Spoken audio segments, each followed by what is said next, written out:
The Garden of Paradise by Hans Christian Andersen. There was once a king's son. Nobody had so many or such beautiful books as he had. He could read about everything which had ever happened in this world, and see it all represented in the most beautiful pictures.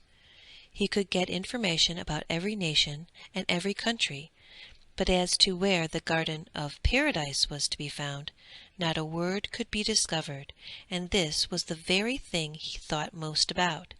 His grandmother had told him, when he was quite a little fellow and was about to begin his school life, that every flower in the Garden of Paradise was a delicious cake, and that the pistils were full of wine. In one flower history was written, in another geography or tables. You had only to eat the cake, and you knew the lesson. The more you ate, the more history, geography, and tables you knew. All this he believed then, but as he grew older and wiser and learnt more, he easily perceived that the delights of the Garden of Paradise must be far beyond all this. Oh, why did Eve take of the tree of knowledge? Why did Adam eat the forbidden fruit? If it had only been I, it would not have happened. Never would sin have entered the world. This is what he said then, and he still said it when he was 17. His thoughts were full of the Garden of Paradise. He walked into the wood one day. He was alone, for that is his greatest pleasure. Evening came on, the clouds drew up, and it rained as if the whole heaven had become a sluice from which the water poured in sheets. It was as dark as it is otherwise in the deepest well. Now he slipped on the wet grass, and then he fell on the bare stones which jutted out of the rocky ground. Everything was dripping, and at last the poor prince hadn't got a dry thread on him. He had to climb over huge rocks where the water oozed out of the thick moss. He was almost fainting. Just then he heard a curious murmuring and saw in front of him a big lighted cave. A fire was burning in the middle, big enough to roast a stag, which was in fact being done. A splendid stag, with its huge antlers, was stuck on a spit, being slowly turned around between the hewn trunks of 2 fir trees. An oldish woman, tall and strong enough to be a man dressed up, sat by the fire throwing on logs from time to time. "Come in, by all means," she said. "Sit down by the fire, so that your clothes may dry." "There is a shocking draught here," said the prince, as he sat down on the ground. "It will be worse than this when my sons come home," said the woman. "You are in the cavern of the winds. My sons are the 4 winds of the world. Do you understand?" "Who are your sons?" asked the prince. "Well, that's not so easy to answer when the question is stupidly put," said the woman. "My sons do as they like. They are playing rounders now with the clouds up there in the great hall," and she pointed up into the sky. "Oh, indeed," said the prince.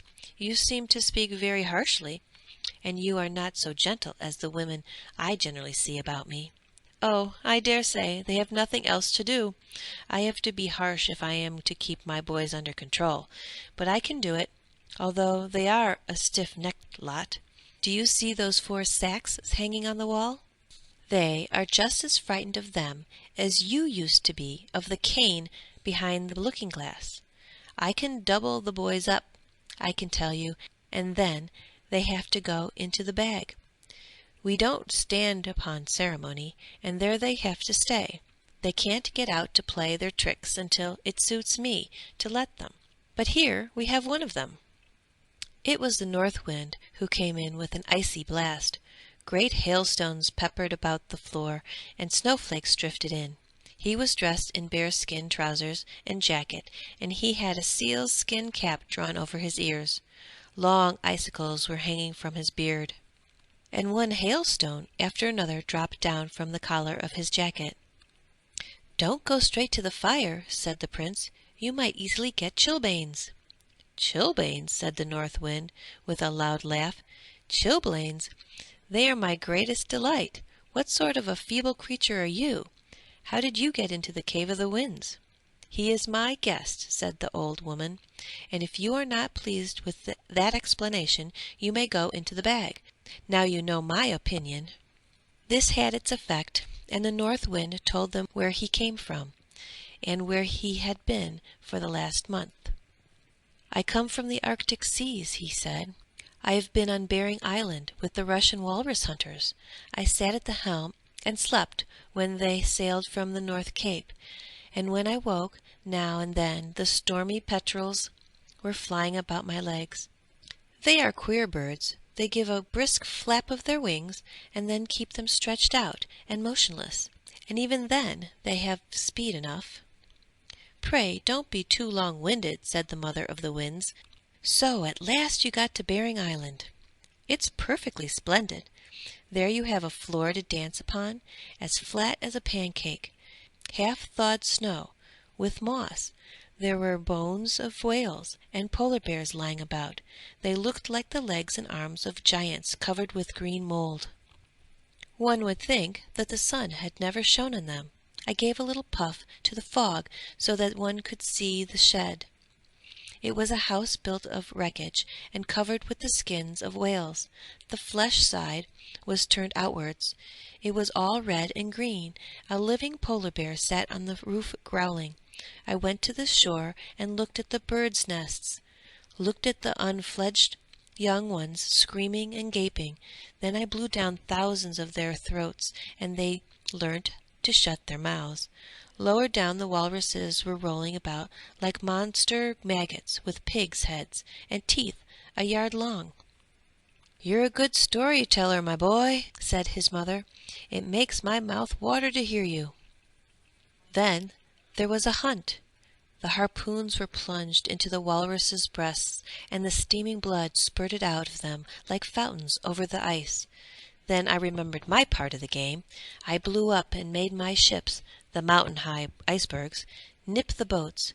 Phew, how they whistled and how they screamed! But I whistled louder. They were obliged to throw the dead walruses, chests and ropes out upon the ice. I shook the snowflakes over them and let them drift southward to taste the salt water. They will never come back to Bering Island. "Then you've been doing evil," said the Mother of the Winds. "What good I did the others may tell you," said he. "But here we have my brother from the west.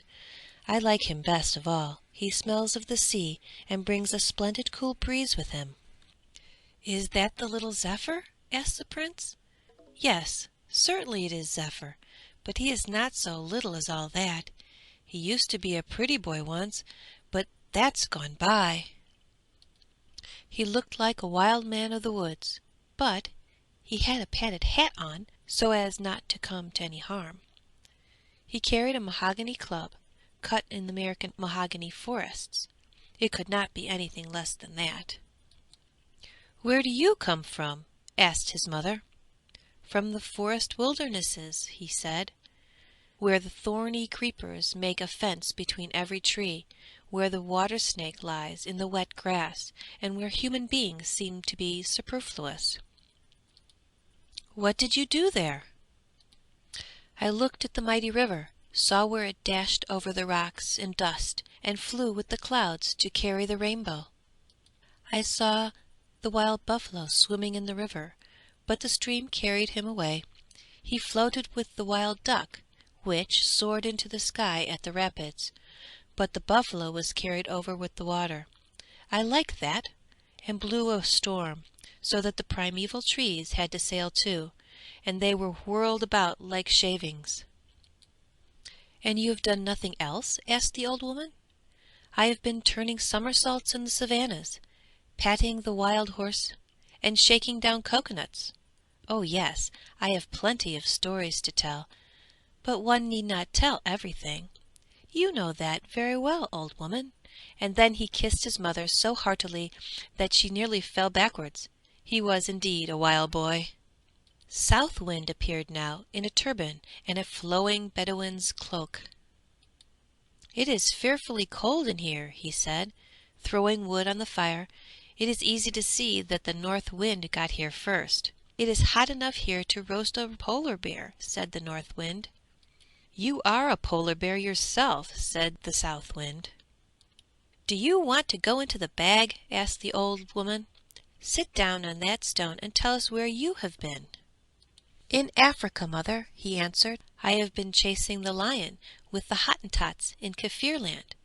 What grass there is on those plains! As green as an olive.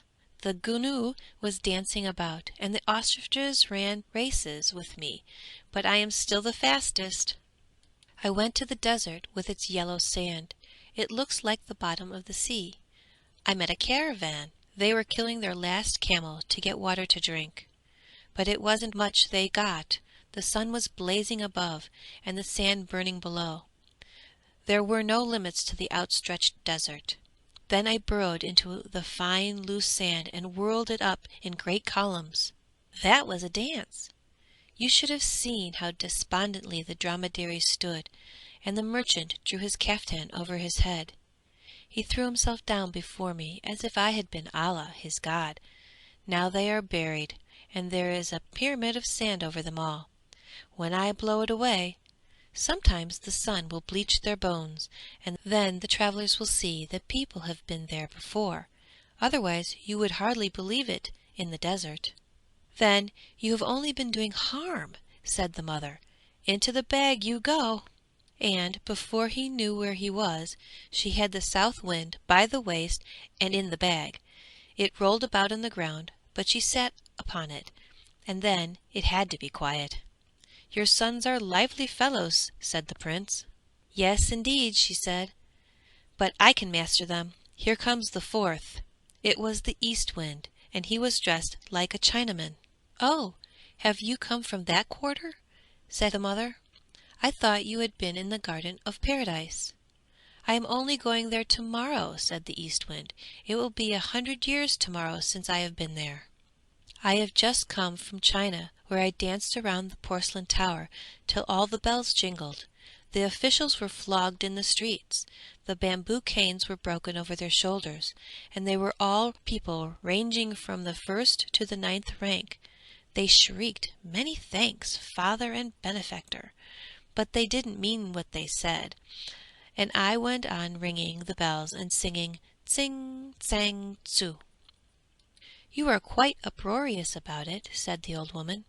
It's a good thing you are going to the garden of paradise tomorrow. It always has a good effect on your behavior. Mind you drink deep of the well of wisdom and bring a little bottle home to me. That I will, said the east wind. But why have you put my brother from the south into the bag? Out with him. He must tell me about the phoenix. The princess always wants to hear about that bird when I call every 100 years. Open the bag, then you'll be my sweetest mother, and I'll give you 2 pockets full of tea, as green and fresh as when I picked it. Well, for the sake of the tea, and because you are my darling, I will open my bag. She did open it, and the south wind crept out, but he was quite crestfallen because the strange prince had seen his disgrace. Here is a palm leaf for the princess, said the south wind. The old phoenix, the only one in the world, gave it to me. He scratched his whole history on it with his bill, for the 100 years of his life, and she can read it for herself. I saw how the phoenix set fire to his nest himself, and sat on it while it burnt, like the widow of a Hindu. Oh, how the dry branches crackled, how it smoked, and what a smell there was! At last it all burst into flame. The old bird was burnt to ashes, but his egg lay glowing in the fire. It broke with a loud bang, and the young one flew out. Now it rules over all the birds, and it is the only phoenix in the world. He bit a hole in the leaf I gave you. That is his greeting to the princess. Let us have something to eat now, said the mother of the winds, and they all sat down to eat the roast stag, and the prince sat by the side of the east wind, so they soon became good friends. I say, said the prince, just tell me who is this princess, and where is the garden of paradise? Oh ho, said the east wind, if that is where you want to go, you must fly with me tomorrow. But I may as well tell you that no human being has been there since Adam and Eve's time. You know all about them, I suppose, from your Bible stories." "Of course," said the Prince.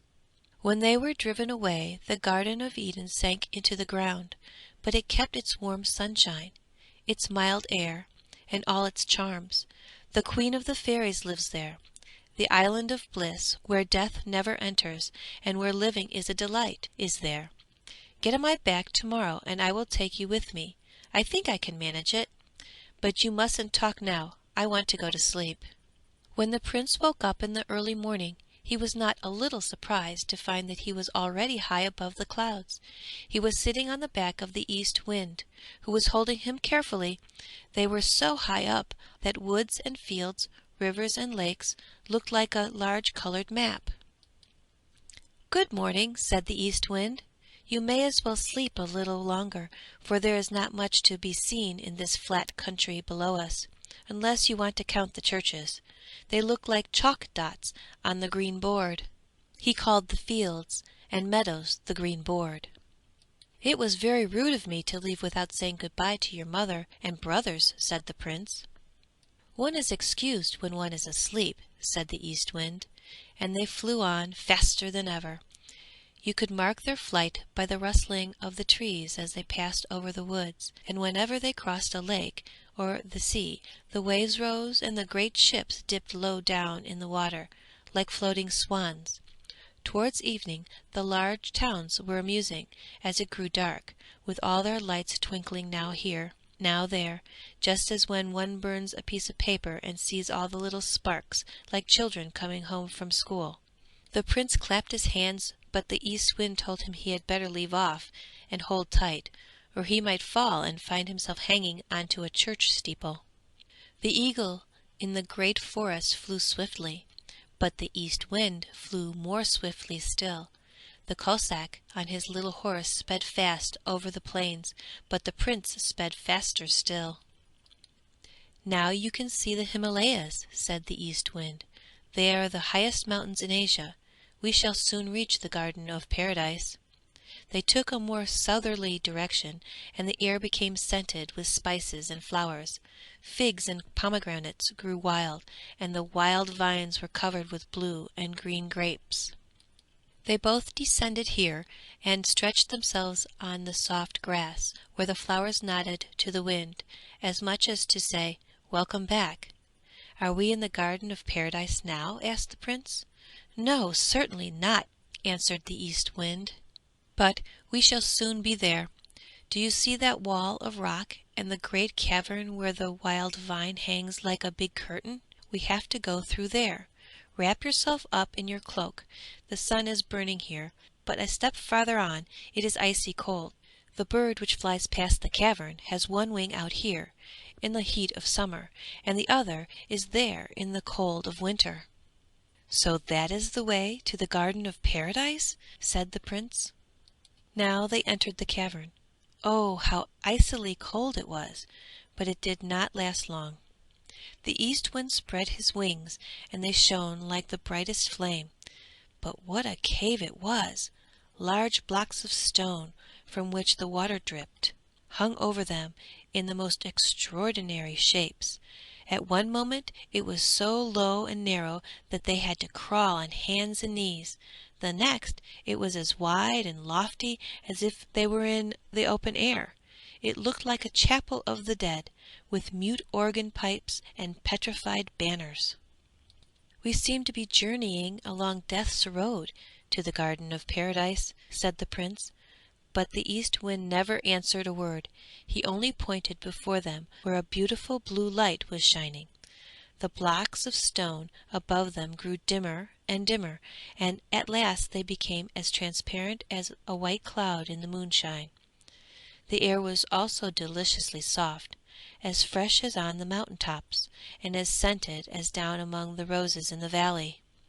A river ran there as clear as the air itself, and the fish in it were like gold and silver. Purple eels, which gave out blue sparks with every curve, gambolled about in the water, and the broad leaves of the water lilies were tinged with the hues of the rainbow.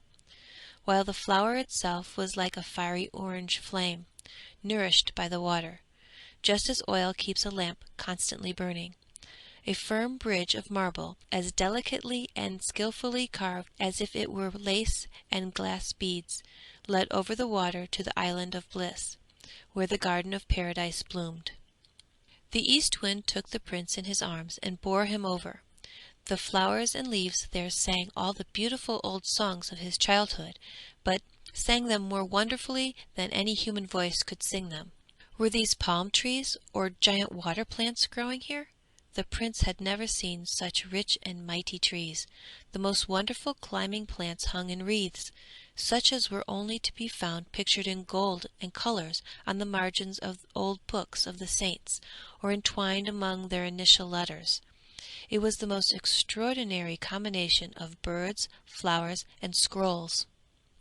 Close by, on the grass, stood a flock of peacocks with their brilliant tails outspread. Yes, indeed, it seemed so, but when the prince touched them he saw that they were not birds, but plants. They were big dock leaves, which shone like peacocks' tails. Lions and tigers sprang like agile cats among the green hedges, which were scented with the blossom of the olive, and the lion and the tiger were tame. The wild dove, glistening like a pearl, beat the lion's mane with his wings, and the antelope, otherwise so shy, stood by nodding, just as if he wanted to join the game. The fairy of the garden now advanced to meet them.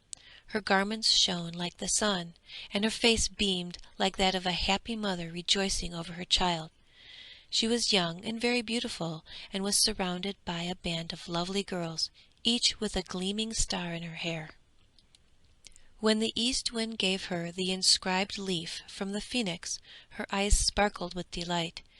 She took the prince's hand and led him into her palace, where the walls were the color of the brightest tulips in the sunlight. The ceiling was one great shining flower, and the longer one gazed into it, the deeper the calyx seemed to be.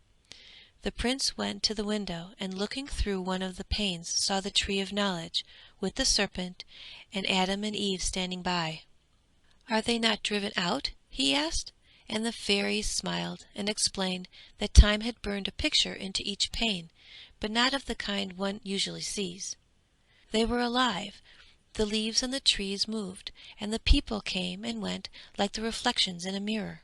He looked through another pane, and he saw Jacob's dream, with the ladder going straight up into heaven, and angels with great wings were fluttering up and down. All that had ever happened in this world lived and moved on these window panes. Only time could imprint such wonderful pictures. The fairy smiled and led him into a large, lofty room, the walls of which were like transparent paintings of faces, one more beautiful than the other. These were millions of the blessed, who smiled and sang, and all their songs melted into one perfect melody. The highest ones were so tiny that they seemed smaller than the very smallest rosebud, no bigger than a pin-point in a drawing. In the middle of the room stood a large tree with handsome drooping branches. Golden apples, large and small, hung like oranges among its green leaves. It was the tree of knowledge, of whose fruit Adam and Eve had eaten. From every leaf hung a shining red drop of dew. It was as if the tree wept tears of blood. "Now let us get into the boat," said the fairy. "We shall find refreshment on the swelling waters." The boat rocks, but it does not move from the spot. All the countries of the world will pass before our eyes. It was a curious sight to see the whole coast move. Here came lofty snow-clad Alps with their clouds and dark fir trees. The horn echoed sadly among them, and the shepherd yodeled sweetly in the valleys. Then banyan trees bent their long droopy branches over the boat. Black swans floated on the water, and the strangest animals and flowers appeared on the shore. This was New Holland, the fifth portion of the world, which glided past them with a view of its blue mountains. They heard the song of priests, and saw the dances of the savages to the sound of drums and pipes of bone.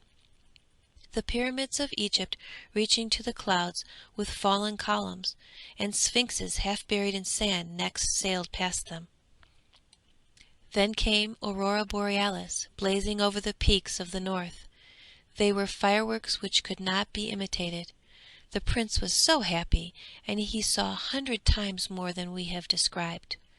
"Can I stay here always?" he asked. "That depends upon yourself," answered the fairy.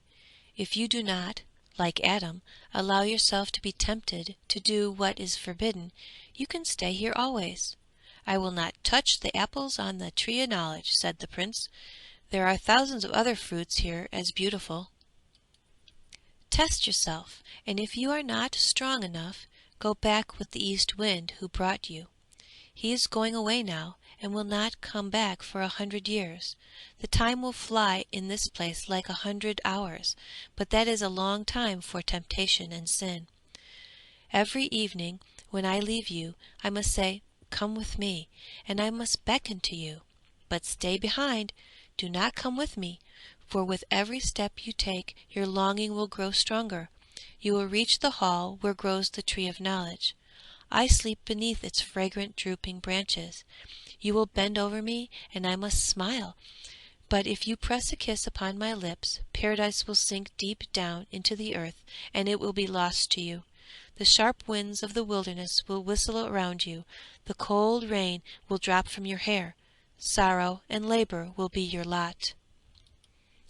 "I will remain here," said the prince, and the east wind kissed him on the mouth and said, "Be strong, then we shall meet again in 100 years. Farewell, farewell!" And the east wind spread his great wings, they shone like poppies at the harvest time, or the northern lights in a cold winter. "Goodbye, goodbye," whispered the flowers. Storks and pelicans flew in a line, like waving ribbons, conducting him to the boundaries of the garden. "Now we begin our dancing," said the fairy. "At the end, when I dance with you, as the sun goes down, you will see me beckon to you, and cry, 'Come with me,' but do not come. I have to repeat it every night for 100 years. Every time you resist, you will grow stronger, and at last you will not even think of following. Tonight is the first time. Remember my warning." And the fairy led him into a large hall of white transparent lilies. The yellow stamens in each formed a little golden harp, which echoed the sound of strings and flutes. Lovely girls, slender and lithesome, dressed in floating gauze, which revealed their exquisite limbs, gliding in the dance, and sang of the joy of living, that they would never die, and that the garden of Paradise would bloom forever. The sun went down, and the sky was bathed in golden light, which gave the lilies the effect of roses, and the prince drank of the foaming wine handed to him by the maidens. He felt such joy as he had never known before. He saw the background of the hall opening where the tree of knowledge stood in a radiance which blinded him. The song proceeding from it was soft and lovely, like his mother's voice, and she seemed to say, "My child, my beloved child." Then the fairy beckoned to him and said so tenderly, "Come with me," that he rushed towards her, forgetting his promise, forgetting everything on the very first evening that she smiled and beckoned to him. The fragrance in the scented air around grew stronger, the harps sounded sweeter than ever, and it seemed as if the millions of smiling heads in the hall where the tree grew nodded and sang. One must know everything. Man is lord of the earth. They were no longer tears of blood which fell from the tree. It seemed to him that they were red, shining stars. Come with me, spoke those trembling tones, and at every step the prince's cheeks burnt hotter and hotter, and his blood coursed more rapidly. "I must go," he said.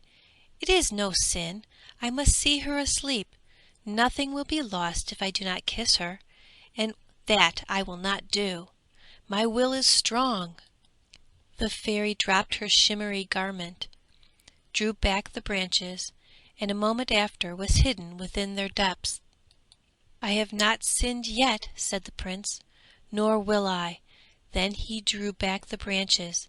There she lay asleep already, beautiful as only the fairy in the garden of Paradise can be. She smiled in her dreams. He bent over her and saw the tears welling up under her eyelashes. "Do you weep for me?" he whispered. "Weep not, beautiful maiden. I only now understand the full bliss of Paradise. It surges through my blood and through my thoughts. I feel the strength of the angels and of everlasting life in my mortal limbs. If it were to be everlasting night to me, a moment like this were worth it." And he kissed away the tears from her eyes. His mouth touched hers.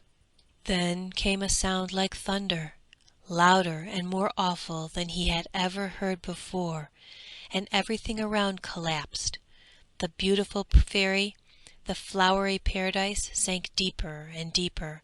The prince saw it sink into the darkness of night. It shone far off like a little tiny twinkling star. The chill of death crept over his limbs.